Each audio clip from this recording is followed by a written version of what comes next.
If your remote looks like one of these two, I'm about to show you how to replace the battery without breaking the remote, but stick around to the end because that's when I'm going to show you a hidden feature that everyone that has this kind of key should know about. Here is everything you'll need to complete the replacement. Your key fob, a replacement 2032 style battery, and a small screwdriver.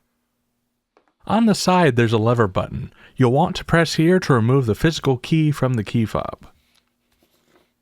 As long as you don't hold the plastic part of the key, you can use the key to pry the shell open. Unlike other keys, the slot was specifically designed for this approach.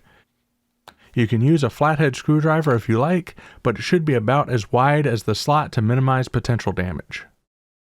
With the shell now open, you'll see the inner green circuit board portion with the buttons on one side and the battery on the other. Getting the battery out is where you'll need the small flathead screwdriver. The battery is held in with 4 clips, and if you look closely, the 2 on the edge are smaller and more pliable.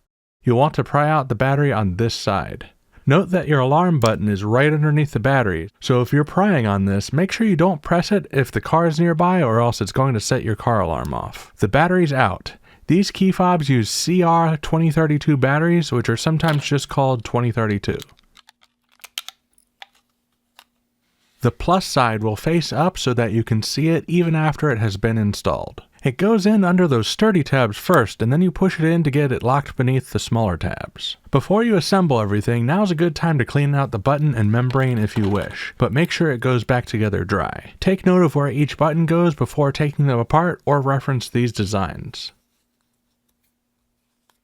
The membrane is also directional. Look for the slight bend in the rectangular shape. Place the chip section battery side up into the button side of the case with the buttons facing down.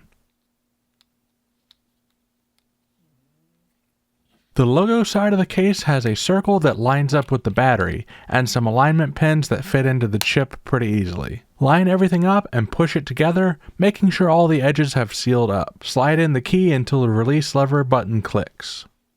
This is something not enough people know about this key fob. Alright, here's the key fob taken apart. Here's the completely missing battery. I'm just going to assemble this.